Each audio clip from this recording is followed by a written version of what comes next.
जातक कथाएं। कंजूसों की दो कहानियां। श्रुति। पहली कथा। कलईगर इल्लिस। कलईगर इल्लिस के पास जरूरत से ज्यादा धन था, लेकिन वह एकदम मक्खीचूस कंजूस था। एक दिन वह रास्ते में सोचता चला जा रहा था, मुझे इतनी देर तक बाहर नहीं रहना चाहिए था। मेरी अनुपस्थिति में श्रीमती जी ने खरीदारी की होगी। बेहद खर्चीली है। और मेरे निकम्मे बच्चे हर समय खाते ही रहते हैं। मैं नजर न रखूं तो वे घर बार फूंक ताप कर मुझे भी खा डालें। एक भिखारी कलईगर से बोला, भूखे को कुछ मिले सरकार। कलईगर बोला, चल भाग यहां से, मरभुक्खा कहीं का। कानी कौड़ी भी नहीं मिलेगी। कलईगर मन में सोच रहा था, सब मेरे पैसों के पीछे पड़े हैं। मिठाई की दुकान देख वह सोच रहा था, क्या रसदार जलेबियां हैं, पर खरीदूंगा तो वहां खड़े परिचितों को भी देनी पड़ेंगी। छह नौकर से मंगवाऊंगा तो पत्नी और बच्चों को हिस्सा देना पड़ेगा। कलईगर ने सोचा, कहीं बाहर क्यों न खा लूं।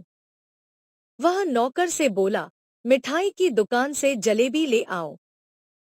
नौकर बोला, जी मालिक। कलईगर ने कहा, मगर यहां मत लाना, झील के पास वाली झाड़ी के पास ले आना। मैं वहीं इंतजार करूंगा। इल्लिस जब जलेबी खाने की योजना बना रहा था, ठीक उसी समय इल्लिस की शक्ल का एक व्यक्ति देश के राजा के पास गया। राजा ने पूछा, कैसे आना हुआ कलईगर?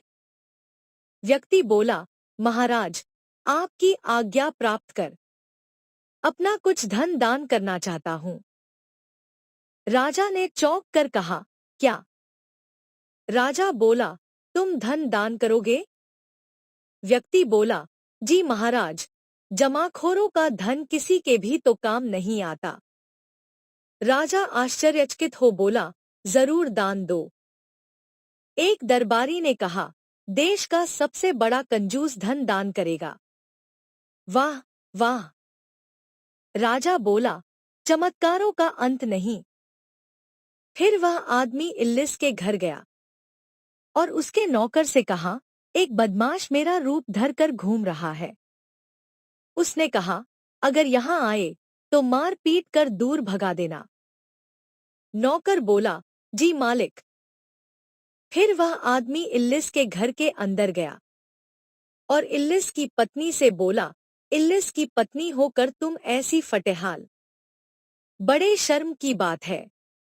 बाजार जाकर जो जी में आए खरीद लाओ। बच्चों के लिए भी कुछ लेती आना। पत्नी आश्चर्य से बोली, तुम ठीक तो हो? फिर वह आदमी बोला, आज से ज्यादा खुश कभी नहीं था। आज मेरा हृदय बड़ा उदार हो रहा है। जिससे भी मिलो, कह देना कि मैं अपना आधा धन गरीबों और जरूरतमंदों को दे देना चाहता हूँ। पत्नी मन ही मन सोचा, इनका तो दिमाग फिर गया लगता है। ये विचार बदल दे उसके पहले जाकर कुछ खरीदारी कर ही लूं। शीघ्र ही इल्लिस के घर में लोग आने शुरू हो गए। मालिक, मालिक। आदमी लोगों से बोला, आओ आओ भाई, जो चाहो उठा ले जाओ। लोगों बोले, जो हम चाहे वह। फिर तो जिसको जो कुछ मिला लेकर जाने लगा। एक व्यक्ति बोला, वह किसी भी क्षण अपना इरादा बदल सकता है। दूसरे ने कहा, हाँ, जानते ही हो महाकंजूस है। एक आदमी सबसे होशियार निकला। घर में घुसने के बजाय उसने बैलगाड़ी खोल ली और गोदाम में से कीमती चीजें लाद कर वह महादानी के गुण गाता अपने घर की ओर चल दिया। वह कह रहा था, इल्लिस से बढ़कर भला दूसरा कोई नहीं।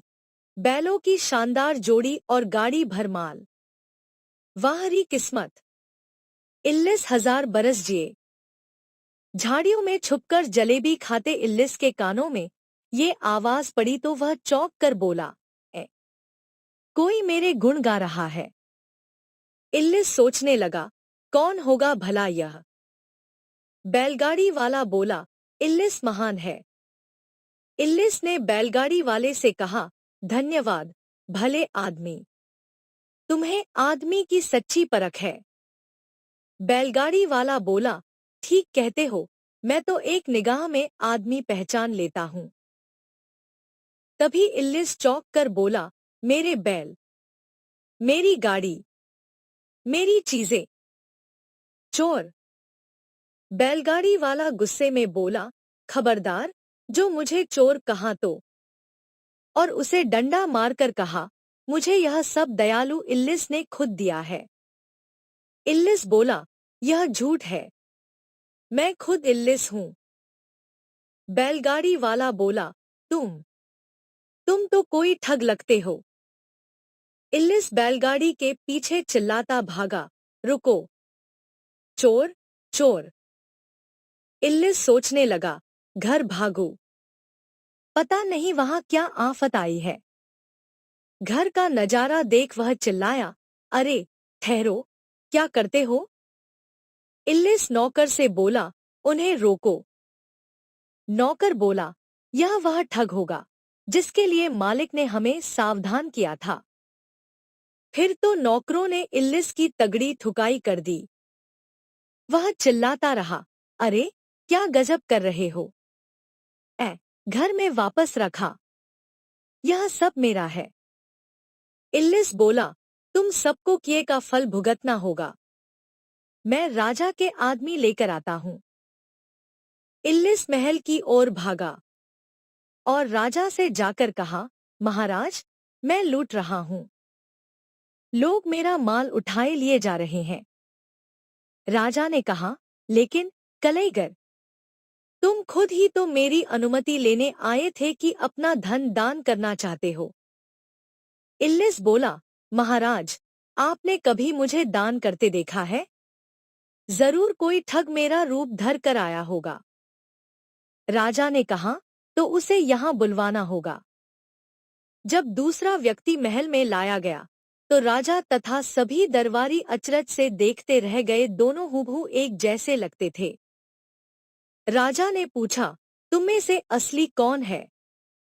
इल्लिस बोला, मेरी पत्नी मुझे पहचान लेगी, महाराज। किंतु जब इल्लिस की पत्नी से पहचान करवाई गई तो उसने हमशक्ल को देखकर कहा, वे मेरे पति हैं। इल्लिस बोला, कृतघ्न औरत, तेरे लिए मैंने इतना किया, फिर भी। और सोचने लगा, अब क्या करूं? कौन?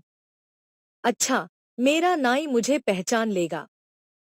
इल्लिस बोला, महाराज, नाई से पहचान करवा लीजिए। इल्लिस की पहचान के लिए नाई को दरबार में लाया गया। नाई बोला, मुझे इनके सिर देखने पड़ेंगे, महाराज। फिर वह बोला, बड़ा मुश्किल मामला है, मैं कलईगर को नहीं पहचान पाऊंगा, महाराज। इल्लिस बोला, क्या मतलब? मेरे सिर पर एक मस्सा है, भूल गए? नाई बोला, तुम्हारे मस्सा है और उसके भी मस्सा है। इल्लिस हताश होकर सोचने लगा, मेरी पत्नी तक ने उसे ही पति समझा, मैं बिल्कुल लुट गया। मुझे मेरे ही घर से निकाल देंगे, मेरी पाई पाई छिन जाएगी। हाय, मेरा अथाह धन, हाय। और वह बेहोश हो गया। राजा ने कहा, पानी छिड़को। इल्लिस को जब होश आया तो हमशक्ल ने कहा, तुम्हें अब और नहीं सताऊंगा, मैं तुम्हारा पिता हूँ, स्वर्ग से यहाँ आया हूँ।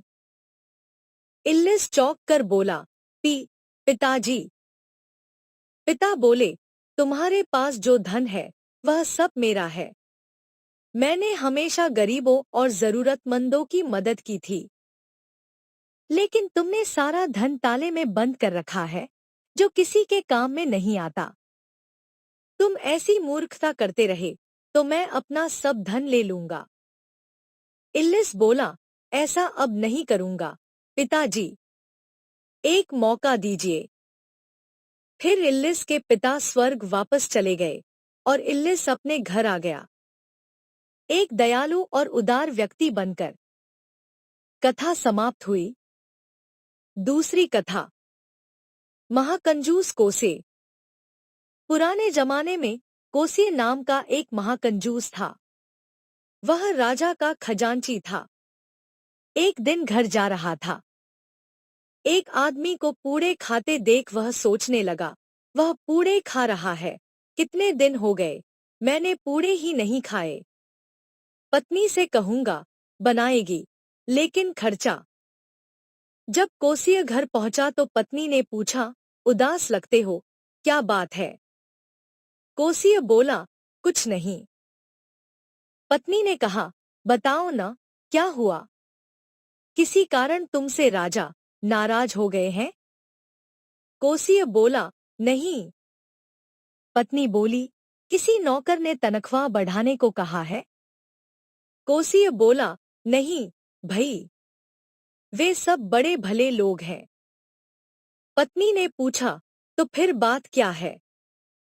कोसिया बोला, अच्छा, जानना ही चाहती हो तो मेरी पूड़े खाने की इच्छा है। पत्नी बोली, पूड़े? बस इतनी सी बात? अरे, अभी बनाए देती हूँ। पत्नी बोली, कहो तो सारे पड़ोसियों को भी बुला लूं। कोसिया ने कहा, मतलब? पागल हो गई है औरत। पत्नी बोली, मैं ठीक है, केवल अपने लोगों भर के लिए बना लूंगी। कोसिया ने कहा, अपने लोगों? पत्नी बोली, बच्चों के, अपने और तुम्हारे लिए। कोसिया बोला, बच्चों को छोड़ो, उन्हें पूड़े पसंद नहीं होंगे। पत्नी बोली, फिर अपने दोनों के लायक ही बना लूंगी। कोसिया ने कहा, तुम्हारी पूड़े खाने की इच्छा कहाँ थी? पत्नी हड़बड़ाकर बोली, ओ, ठीक है। कोसिया ने पत्नी से कहा, मैं सोचता हूँ, बस मेरे लायक ही बनाओ। ठहरो, सतर्क रहना चाहिए। तुम रसोई में पूड़ा बनाओगी तो पड़ोसियों तक सुगंध पहुंचेगी, फिर उन्हें भी कुछ देने पड़ेंगे। मैंने एक तरकीब सोच ली है। जरूरत की सब चीजें ऊपर ले चलेंगे और तुम छत पर पूड़े बनाना। कोसी और उसकी पत्नी मिलकर पूड़े बनाने का सारा सामान लेकर छत पर आ गए। कोसी बोला, देखा, यहाँ कोई नहीं है, अब तुम बनाना शुरू कर दो। थोड़ी देर बाद कोसिया ने पत्नी से पूछा, तैयार हो गए? पत्नी बोली, लगभग, पर ठंडे हो जाने दो, अरे, कोई अतिथि आ गया। कोसिया ने चौंक कर कहा, अतिथि? द्वार पर खड़े भिक्षु को देखकर बोला, भागो यहाँ से, क्या चाहिए तुम्हें? भिक्षु को छत पर देख कोसिया ने गुस्से से कहा, यहाँ मंडराते रहोगे तो सोचते हो पूड़ा मिल जाएगा। चाहे जब तक छत पर खड़े रहो, मैं एक भी टुकड़ा नहीं दूंगा। किंतु भिक्षु आशीर्वाद की मुद्रा में वैसे ही खड़ा रहा। फिर कोसिया ने कहा, क्योंकि तुम इसी छत पर खड़े हो महज इसीलिए क्या तुम पूड़ा खाने के अधिकारी हो गए? भले ही तुम मेरे पास खड़े रहो तो भी मैं तुम्हें कुछ नहीं दूंगा। भिक्षु को वैसे ही शांत खड़ा देख कोसिया परेशान हो गया। कोसिया बोला, मैं बिल्कुल नहीं दूंगा। ठीक कहता हूं। कोसिया जैसे ही खाने बैठा, भिक्षु भी उसके सामने आकर बैठ गया। कोसिया परेशान हो पत्नी से बोला, एक छोटा सा देकर भगा दो। पत्नी देने लगी तो कोसिया बोला, वह नहीं, वह बहुत बड़ा है, इसके लिए एक छोटा सा बना दो। लेकिन उस अजनबी अतिथि के लिए कोसिया की पत्नी छोटा पूड़ा बना ही नहीं पा रही थी। कोसिया पत्नी से बोला, यह तो और भी बड़ा बन गया। पत्नी बोली, मैं क्या करूं? आटे का घोल सारी कढ़ाई में खुद ही फैल जाता है। बड़ी अजीब बात हो रही है। कोसिया गुस्से से बोला, अजीब बात क्या, तुम्हें बनाना ही नहीं आता? वह ऊपर वाला दे दो और उसे जाने दो। पत्नी चौंक कर बोली, ये सब तो आपस में चिपक गए। फिर पति पत्नी खींचकर उन्हें अलग करने लगे, किंतु वे अलग न कर सके। अंत में थककर कोसी सोचने लगा, वह ठीक कह रही थी। कोई अजीब बात ही हो रही है। निश्चित ही यह कोई असाधारण व्यक्ति है। वह भिक्षु से बोला, महाराज, आप सभी पूड़े ले सकते हैं। कोसी ने भिक्षु से कहा, बैठ कर खाए। भिक्षु बोला, मुझे अपने लिए नहीं चाहिए, भगवान बुद्ध और उनके शिष्यों के लिए चाहिए। वे मेरी प्रतीक्षा में होंगे। कोसी चौंक कर बोला, बुद्ध, क्षमा करें, मुझे पता नहीं था। भिक्षु बोला, उनके दर्शन करना चाहो तो मेरे साथ चलो। भिक्षु ने हाथ ऊपर उठाया और सीढ़ियां प्रकट हो गईं। कोसी सिर पर पूड़े का थाल रख अपनी पत्नी के साथ नीचे उतरा। अंत में भिक्षु बोला, हम पहुंच गए। कोसी ने बुद्ध को प्रवचन करते देखा। वह बोला, भगवान बुद्ध। कोसी ने बुद्ध को पूड़े का थाल भेंट किया। बुद्ध ने पूड़ों का उपहार स्वीकार किया। सब भिक्षुओं के बीच पूड़े बांटे जाने लगे। कोसी और उसकी पत्नी को भी हिस्सा मिला। कोसी पत्नी से बोला, जीवन में पहली बार अपरिचितों के साथ खाना बांटकर खाया है और आश्चर्य है, बड़ा सुख मिल रहा है। तुम घूर क्या रही हो? पत्नी हैरत से बोली, पूड़े सबने खा लिए, फिर भी थाल ज्यों का त्यों भरा है। कोसी आश्चर्य से बोला, कभी ऐसा अचरज नहीं देखा। यह मेरे जीवन का सबसे महान दिन है। कोसी घर लौटने तक बदल चुका था। कोसी पत्नी से बोला, प्रिय, कल सारे मोहल्ले के लिए पूड़े बनाना। कथा समाप्त हुई। कथाएं आपको कैसी लगी? कमेंट करें, लाइक या अनलाइक करें, चैनल सब्सक्राइब करें, मित्रों को शेयर करें। धन्यवाद।